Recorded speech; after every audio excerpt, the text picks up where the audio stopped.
Yo, what is going on, guys? This is another pod for the week.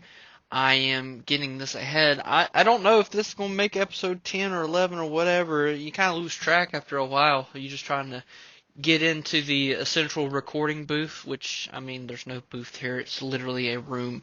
There's a big wooden desk. There's reloading supplies. There's a safe. There's a skull in here. A deer skull. Your man cave kind of ordeal of a place here.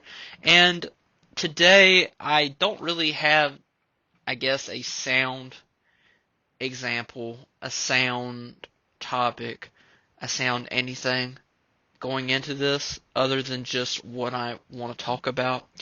And it's something that I find that is really, it's a whole different style.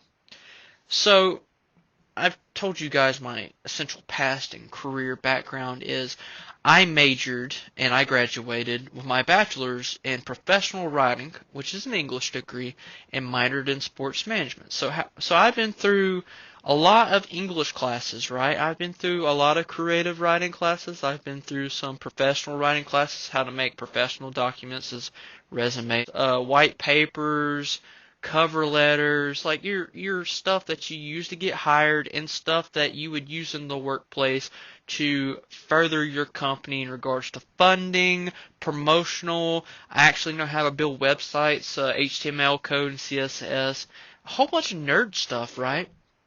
And I really honestly, if I was being quite frank with you, sitting down and just writing creatively is one of my favorite things to do. And one of my favorite genres to write about is country set stuff, like in Western times. Kind of like how you would think of like Marty Robbins with his Western songs. That's one of my favorite escape to things to do whenever I'm having a bad day. It may not even be necessarily I go into that specific genre and write. I'll just write about a character and then kind of build the world around that specific character. Sometimes it may be a Western. Sometimes it might be in the smoky bar room of Seattle or something. It's just one of those things where I sit down and I just pick up the essential pen, which is the keys on, computer. And just get drafting and just go writing. And lose myself in that writing, right? So, this begs the question to me is songwriting, right? It's a whole different art because you can't just sit there and be like, alright, I'm going to just start writing words on this page and these dollars worth of albums and stuff and everything. You can't sit down and do that, right? There are a lot of amazing songwriters out there. Like, I could list off millions. Like, for instance, Chris Stapleton, you would think of him as just a great singer in general, right? He wrote a lot of songs, a ton of songs, very famous songs. Like I mentioned to you before that Luke Bryan sang the single Drink a Beer, right? I absolutely love that song. And it stands out when it comes to Luke Bryan's catalog. Because everything that he sings and writes isn't necessarily, country, but that just stands out. It's its own thing, right? And you're like, how does this fit in Luke Bryan's catalog? How did he write this? Well, that's the thing. He didn't write it. Chris Stapleton wrote it. Chris Stapleton has wrote so many songs for so many people. You can tell the difference. You can tell the difference in good songwriting versus bad songwriting. There is writing a song for the elements of country music. The true, there's writing it for that and the thing for sellability. for it to be popular, for it to be a good seller, right? That's why songwriting is an art to me, and an art that's not often discussed enough. So that brings up the question, and I am not a songwriter. I've sat down and wrote lyrics for a song before, and honestly, I got done with it. I like the premise of the song. It sums up how I feel. It's got good words. It's got a little bit of like a melody to it. You know, the words rhyme. They have. That's not even one-fourth of the puzzle, because then you have to add instrumentals that match that. You got to look at sheet music, make your sheet music, find the tempo, find the rhythm, find the tone, find the mood. There's so much that you have to find when it comes to writing a song. Any fool can write a couple of words, make them rhyme on a sheet of paper. It takes an artist to blend it all together to make a finished product. And that's one thing that I think that is overlooked when it comes to music in general. I'm not just talking about country music, I am talking about music. There's a reason why there are bands that make it, and there's bands that don't make it. There's singers that make it, and the singers that don't make it, right? And there's a whole bunch of elements in those. And there's people out there that should be making it that are not making it, and hence the whole freaking origin story of the podcast. Like what we're here for. We're here to push the ones that should be pushed and explain why they should be pushed. But it's still, if you are a strong songwriter, if you know what you are doing, that is a whole different art compared to producing and singing the songs. Like, it's its own thing. I can sit here and write a song, sing it, not be worth a absolute crap. It may be the worst thing because I don't have music to go along with it, so I can't match my voice for the tempo. I can't do anything with it. I don't have any instrumentals to sing along to, because honestly, I'll be the first one to admit, right? When I'm in my car, when I'm driving to work, when I'm coming back from work, if I'm driving to the gas station, if I'm driving anywhere, I'm listening to music. I listen to podcasts every once in a while, but majority of the time I'm listening to music, and if we are in a car together, I am singing full-on karaoke. I'll talk to you, but once there's that like minute or two of just dead space, I'm turning the music up and I'm just singing, and I'm not apologizing for it. But one thing that I have figured out personally for myself, and there are people that have pitch perfect voice, they can sing acoustically without any instruments. I mean, just like straight up their voice. I have to have instruments. I have to have something where I can match the rhythm of the song. And then on top of that, I feel like singing with someone else helps me figure out how it's supposed to go.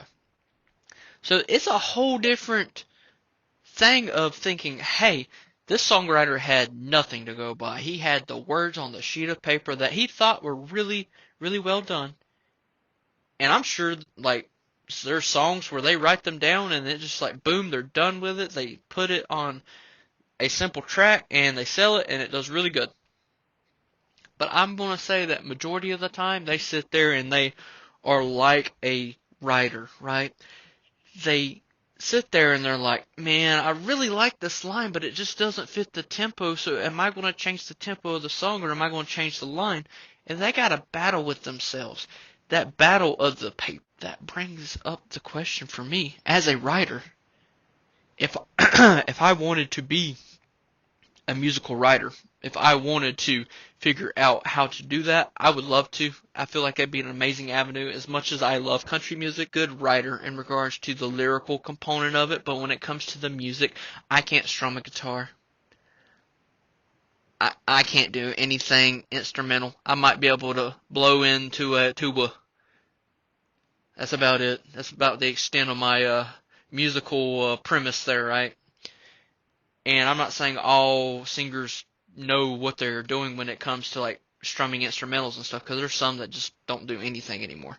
And I perfectly understand that. And if I was an artist, that would be me 100%, because I would be like, honestly, I don't have the hands for it. I am triple jointed in my hands. Now, there's some people would be like, well, technically, triple jointed is not real. It's called improved flexibility, increased flexibility, which is true. But if I don't say double or triple jointed, people just look at me like I'm like an alien. Like, what does improved flexibility even mean? Does that mean that you can do splits or something? And then I show them like I can bend my fingers all the way backwards, and they're like, ah! So, yeah, I can't play any instruments.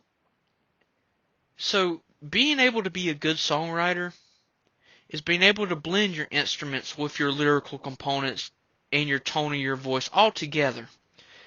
And it's an art, and there's so many people that are forgotten in the country music genre that, I mean, they sing their songs and they enjoy singing their songs, but they don't make it in regards to the market. And there's there's a few songs that they do. Like, for instance, right?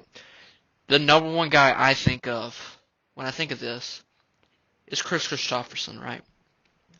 One of the most best songwriters of all time, and you cannot tell me any different. He's at least in the top 10.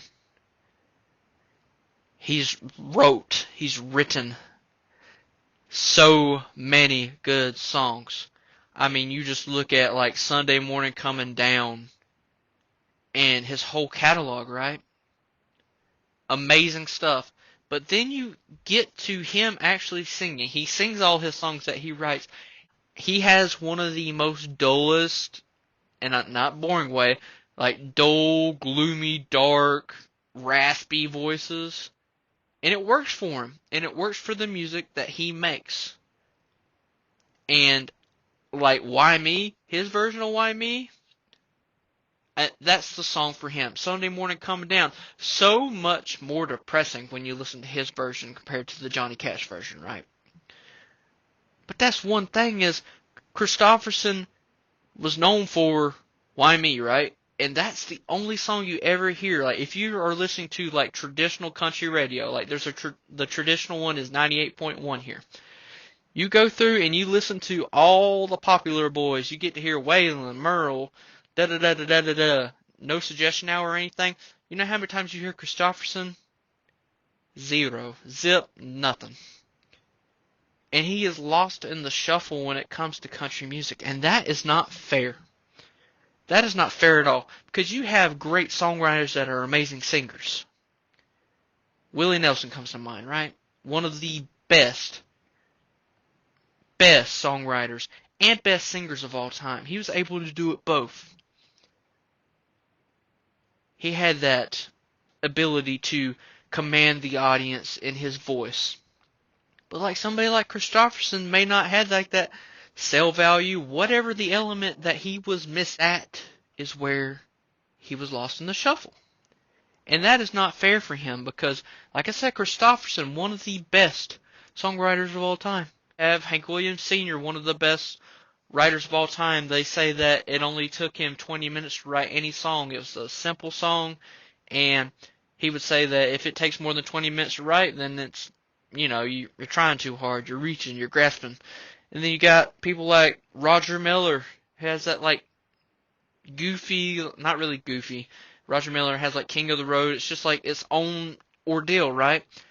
And then you got people like, honestly, I couldn't tell you this for a fact, but I would assume majority of the songs that Ray Stevens does is written by Ray Stevens. And honestly, the mind on that man boggles. Like, how he's able to come up with the lyrical aspects and the goofiness in these songs, I would have no clue.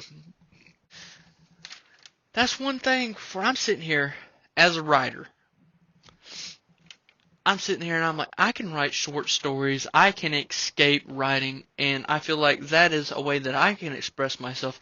That is how songwriters do it, but they don't do it just in the regards of the words. They do it with the music and the tone and the tempo, and they essentially bleed on the paper on the metaphorical paper that they write with. And that's just mind-numbing to me. I mean, I couldn't dream of being as good as these songwriters are. Because they just on their own level, they know how to do it. And I would love to maybe down the road, 50 years, whenever I'm old, want to just do one of the things that's on my bucket list. I want to sit down and record an album. Some songs written by me, some songs written by other artists. Or like, I want to go to Hawaii. I want to go see Alaska. I want to create a album.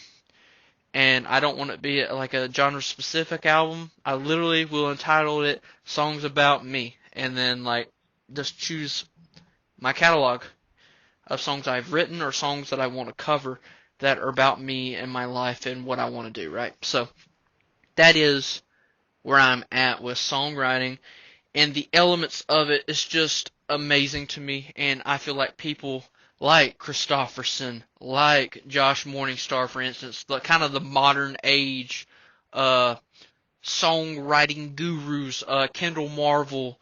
There's so many great writers out there. Cody writes a majority of his songs. He writes with Josh Morningstar. He writes with Ward Davis. They all have that element where they're able to do both. They're able to sing their songs. They're able to write their songs. And that shows to me, and that might be where that disconnect is in regards to, or one of the disconnects, in regards to modern country music, pop country, bro country, crap country, whatever you want to call it, is the songs are distant from not just necessarily the elements of country music, but the singers and the writers are that distinctly different now. Like, you can tell when Stapleton writes something because it has traditional feel, while Kane Brown's writing whatever he's writing over there, and it does not have that same philosophy, same tone. It's more upbeat. It's got more music pizzazz, like magic almost, like they're sprinkling pixie dust all over it. Be like, here you go, here's auto-tune, here's pop beats, this, that, and then you have traditional country music where they let the words speak more and they just sprinkle the elements that need to be on it. The steel guitar, the violin, the fiddle, the harmonica, the bass guitar. That sprinkling, I guess the best way that you could put it is you have two cakes. They're the same kind of cakes, right? You got a cake on the left side. Let's say, for instance, we'll go with my favorite cake, man. The S tier for the Coltrane red velvet cake. Oh my lord, can I devour some red velvet cake? Anytime it's my birthday, I ask for red velvet cake. Anytime it's any kind of good event that is celebrating something of mine, red velvet cake. Red velvet cake is so good, so amazing. Anyways, you got two cakes, two red velvet cakes specifically. You have one on the left side, and you have one on the right side. The left side, the cake mix is not very strong. It's lacking that true red velvet flavor. So what they do is they take more of the cream cheese icing and try to cover it up with the cream cheese icing. They're smearing it on the inside. They're smearing it on the outside. They're putting it as the main ingredient of the cake. When it's not frosting, it's not called a frosting, it's called a cake, right? It'd be like taking a pie and be like, apple pie is just an empty pie, or it's just all apple. You know what I'm saying? This cake, this red velvet cake, is being covered up with additional accessories, sprinkles, whatever, to cover up how the cake does not taste good. They're hoping the sweetness of this cake is able to take over and save this cake. Why you have the cake on the right side, right? The cake on the right side, it has absolutely amazing flavor. This cake is iconic. I mean, red velvet cake's one of the ones where I'm sitting there thinking, I know the flavor of the cake itself. They put the appropriate amount of frosting. All the ingredients is put on fairly. They sprinkle the sprinkles on there. They don't cover it. They just sprinkle them.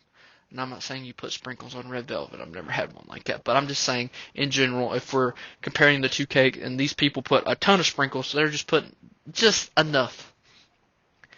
And that is how music is produced today versus how it should be produced. The left is how it's produced today. The right side, how it should be produced, or it's being produced the right way. The cake, of course, being, I feel like, the writing. That is the main part. Everything else in it has no feel, has no heart. And if the words are weak, they're having to cover the weak flavor of the cake with other elements. Hence, auto-tune. Hence, pop sound. Hence, popular name dropping. Hence, literally any lyrical or musical element that they can use, they can throw on as an additional thing to just show how terrible the writing is. Then the right side, you have the amazing cake. The cake has the words. It has the pillars. And then it just has enough stuff to go with it that makes it the cake, the song. They put the appropriate amount of icing. It has the right music. It has the right instrumentals. The sprinkle, it has enough of just the recording studio going through and remastering everything. They're not going through and changing the voice that much. They're just elevating it maybe a little bit higher than the track, a little bit lower than the track. They're adjusting things the way that they believe it should go. I mean, guys, let's be honest here. Which cake are you eating? I'm going to the right side all day. You try to overcompensate something. You try to overdo something. It makes it worse. Stick with the tried and true. You'll never go wrong. And I feel like that's where one of the elements of country music that has been absolutely just violated, destroyed, is that songwriting. We do not have the songwriting that we used to. And the reason why someone like Chris Stapleton, who is in country, Nashville, whatever, he's able to produce that. Produce it the right way. And that's how he stands out. And the one, you know how I've always had this deep question of how is Chris Stapleton able to be there and thrive around the people that are not the way he is, right? He's his outlier, and why aren't more people able to do that? It might be because Chris Stapleton has been a part of Nashville in regards to the writing community for so long that he was able to come out with his own stuff, that they were willing to support him because of what he did for their music initially. And that's where the other people, the people like I love, the neo-traditional guys, haven't really been like that. And that has a counterpoint because Ward Davis has wrote songs for Trace Atkins and other people. So what is the disconnect there? I don't understand, and I really want to know. And I hope you guys can understand my true passion to discover what in the world is actually going on when it comes to that. I actually care. I don't sit here and just make this podcast because I like to do something with my free time. I don't do it because of I think I could get rich off this podcast. I don't care about money or anything. That's why I work a full-time job for. That is my true way that I get through life. This is something that I actually care about. This is something I think about. This is stuff that I wonder about and hope, and it changes because I don't want my kids growing up and listening to not just what I listen to now when it comes to country radio. Do you think how much worse it could be 15, 20 years down the road? What if it's not even a genre anymore? What if it's extinct? Because it's just run into the ground.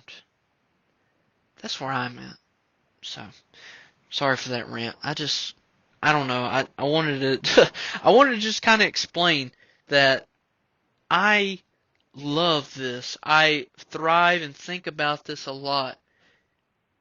And not just in the podcast form, but just in general. I had these thoughts in my head, and it's a way that I can essentially get them out, talking about it, and hoping that other people can relate, enjoy, and talk about it with their friends as well. And then just essentially go through and figure out what the crap's going on.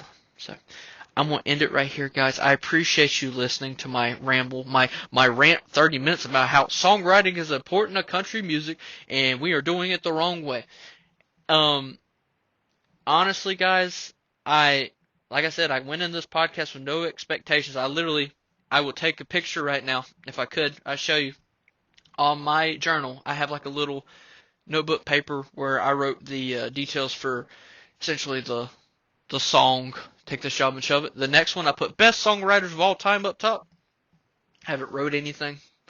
I hope that would be an idea for the future. Go through and analyze some of the best songwriters, not just artists, and talk about how they did their style and everything. And that'd be a cool series. But I did this, and then I was like, you know what? Let's just talk about songwriting. And boom, we were like 30 minutes into a conversation about songwriting. Thank you guys so much. I appreciate so much of the support, everybody downloading. Remember, if you are following me or you're subscribing to me on whatever, I'm available literally on anything. I usually share the Spotify link because that's where I listen to my music. But I'm on Spotify, I'm on Apple Podcasts, I'm on Google Podcasts, I'm on Stitcher, I'm on TuneUp Radio, I'm on iHeartRadio, I'm on Pandora, I'm on everything. Because I want to get that discoverability out there. I have a YouTube channel that has essentially the audio in like a YouTube video of the same name. It's on there as well. I have literally so many ways that you can listen to the podcast, so don't feel inclined if you think Spotify is the only place where you can listen to it, because you can listen anywhere else. But wherever you listen to, do me the huge favor of reviewing the podcast. If you do enjoy it, let me know what you humbly think about it. Let me know ideas. I prefer not in the review the ideas or suggestions. That's what the email is for. And I look forward to the feedback that I get from everybody. And I appreciate everybody giving me feedback. But on top of that, I would love for you to leave a review either on Apple Podcast, Stitcher, 5-star, 4-star, whatever. 3-star, 1-star if that's how you truly feel. And leave me a review, especially where you're able to leave it on Apple Podcasts. Leave me a written review and let me know how you feel about the podcast. Like, am I doing a good job? Am I doing a poor job? Let me know what you feel. And if you don't want to do it in the review form, I would prefer the review that's how I can show, what is going on in regards to like, hey, I'm doing a good job, I'm doing a bad job. But if you don't want to just straight up criticize me, please email me ofthesteelguitar37@outlook.com and let me know different details, different suggestions. If you have an artist suggestion for me to analyze and talk about, or if you have anything in particular you want me to talk about, please let me know. I'm going to get off here. I've rambled enough. You take care. God bless you guys. And keep the country music alive, baby. Adios. Sayonara. Goodbye. Peace.